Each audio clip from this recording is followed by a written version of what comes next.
Right, let's move on now with a look through this morning's French newspapers. Flo Villamino has been taking a look for us. Hi there. And you're going to start us off with something that's very interesting to a lot of people here in France. We're talking about small business owners. They're often saying that it's quite hard to do business here in France. But the Economy Minister has some new plans to help them out. That's right. The government is set to unveil about a dozen measures to boost business in these small businesses. They're called PME, Petites et Moyennes Entreprises.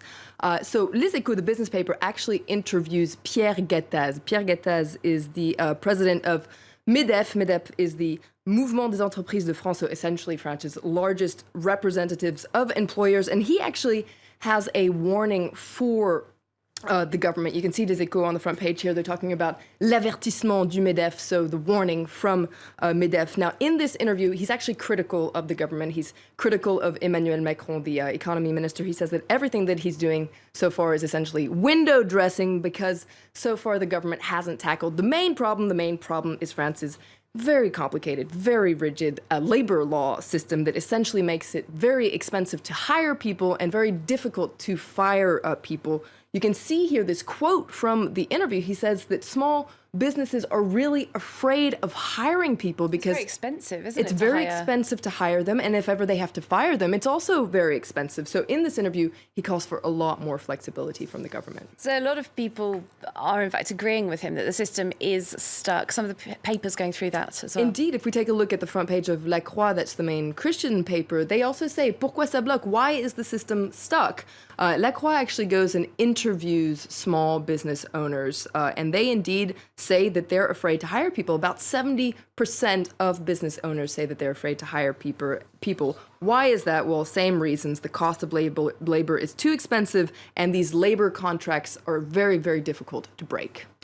Now, the measures announced today could be added to the so-called Loi Macron. This is a controversial package of business reforms, isn't it? Designed to kickstart the French economy. We've been hearing about them for a while. We have been, and you might remember back in February, the president, FrancoisHollande, he had to use the constitutional loophole called the 49.3, the 49.3 part of the Constitution, essentially to push the Loi Macron through, overriding essentially a socialist rebellion in Parliament. Why are we talking again about it today? Well, essentially, this Loi Macron was amended by the Senate, so the other part of the Parliament, and now it's heading back to the lower house of the Parliament, the Assemblée Nationale, today.